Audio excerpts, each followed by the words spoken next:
सिफाइजला हांकर district गुलाघाटी committee हल नग black day एबा कसम साल पालाइखा बीजेपी बदल ओ सालनि कसम साल पालाइथानि मानजाखा त्रिपुरा हामक्राइ मंत्री विकास देबबर्मा बीजेपी हास्ते कमिटी तांगफां रतन घोष हास्ते BJP spokesperson Subrata Chakraborty खुबै आमचानि मंडल प्रेसिडेंट तै हांकर सभापति खुबै कुबनि नांनासुनाय आदर कसम साल पालाइमा पान्दा कगना थानिबो बीजेपी बदलनि आदंग बाम कांग्रेस न सेजाका तै साका त्रिपुरा हामगानि बागै बीजेपी हाबां सामुं ताङै दङ तै बसकाङै हिमै दङ तेबो खुक खेंथानि साका बाम कांग्रेस लुकुफाननो बरम सुबायो लुकुफाननो बरम रिया आशिक सिमिया थानाय सालो कांग्रेस एमएलए सुदेबराय बर्मन जेति खलायै बीजेपी बदलनो सेजाका आपनो तैबो खुक खेंका बीजेपी स्पोक पार्सन सुब्रत चक्रवर्ती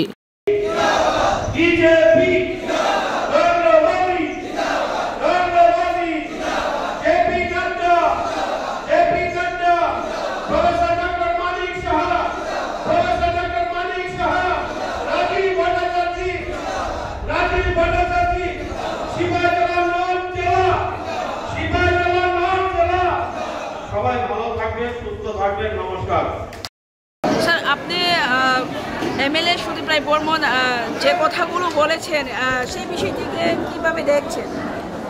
দেখুন, উনি বহুদিন আগে 2023-এর বিধানসভা নির্বাচনের আগে উনি বলেছিলেন যে এবার যদি কংগ্রেস ক্ষমতায় না আসে তাহলে আমার তো বয়স হয়ে গেছে, আমি আর রাজনীতি করবো না, রাজনীতি ছেড়ে দেবো। তো রাজনীতি কতদিন করবেন সেটা ওনার বিষয়, কিন্তু বয়স হয়ে গেছে, মতিভ্রম হয়েছে, যার জন্যে উন্মাদের পাঠ্যক্রম চলছে এখন।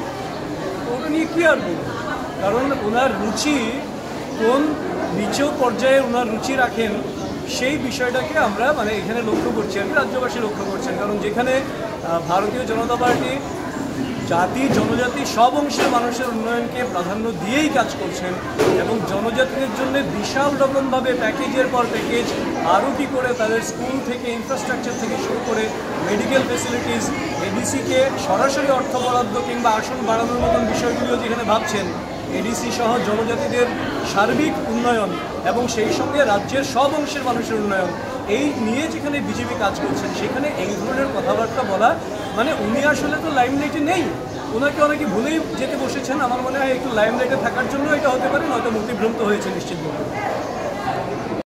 যেটা বলেছিলেন যে জনজাতি নেতারা নাকি আদিবাসীদের উপর এসব প্রচ্ছদ করে রাজনীতি করছে, সেই বিষয়টিকে কিভাবে দেখুন? আমি তো বললাম যে জনজাতিদের জন্য যদি ওনারা কিছু করতেন তাহলে জনজাতিদের অবস্থা 2018-এর আগেই অনেক ভালো হয়ে যাওয়ার কথা ছিল। কারণ জনজাতিদের জন্য উন্নয়নের জন্য কেন্দ্র থেকে বরাদ্দ তো আসছিল, কিন্তু মাঝখানে কংগ্রেসের সেই জোট আমল বলুন, কংগ্রেস সিপিএমের সম্মিলিত যে আমল যেটাকে আমরা বাম আমল বলি, বাম আমল কিংবা কংগ্রেস আমল দুটো আমলই আমরা দেখেছি জনজাতিদের প্রকৃত উন্নয়নকে নিয়ে কোনো কাজ হয়নি। এদের আইওয়াশ করা হয়েছে, মানুষকে একটু দেখানো আর বাকি সব লুটে পুটে খাওয়া।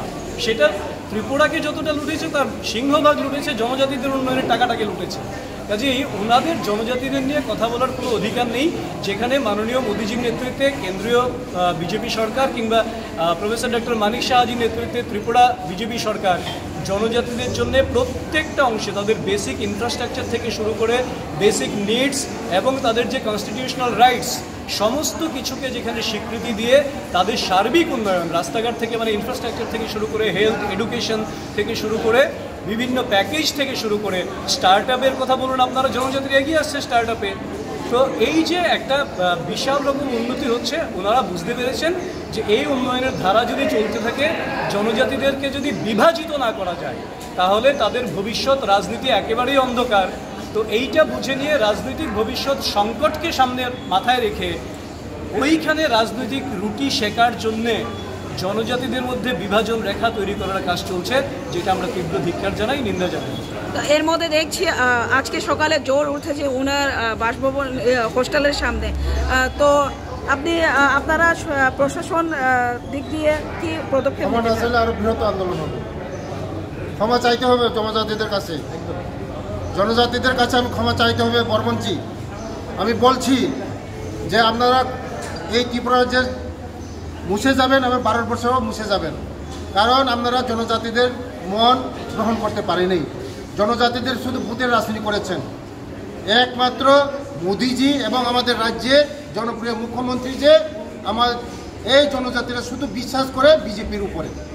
কারণ জনজাতিদের যে কথা বলে এটা ডাবল গুণ কাজ করে আমাদের মোদিজি। তার জন্য জনজাতিদের আজকে বিশ্বাস করে। কারণ বিশ্বাস করে কেন?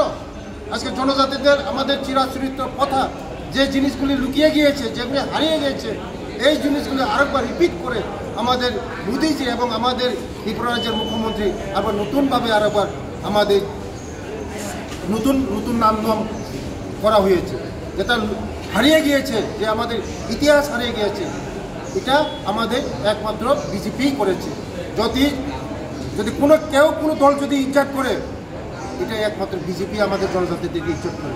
আপনারা কি সময়সীমা না বেঁধে দিয়েছেন? ভারতবর্ষের মধ্যে কোনো জনজাতি লিডার এত সংবিধানের প্রথম স্থান রাষ্ট্রপতি জায়গার মতন আমাদের জনজাতির মহিলা, এবং আমাদের রাজ্যের ভূমিপুত্র জিষ্ণু দেববর্মন জি, উনি রাজ্যপাল।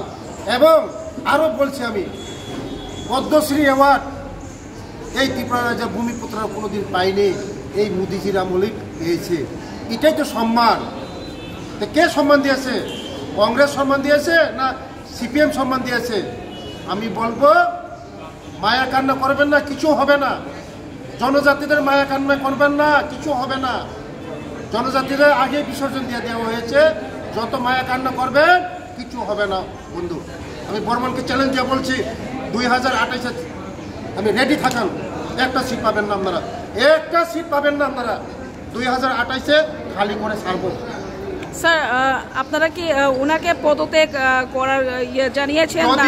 যদি ক্ষমা না চায়, যে ল্যাঙ্গুয়েজটা ব্যবহার করেছে, যে বিজেপি নাকি এই আমাদের জনজাতির উপর পেঁচা করে, কোথায় পেঁচা করেছে? জনজাতিদেরকে বিজেপিরা ইজ্জত করে, বিজেপিকে রেসপেক্ট করে।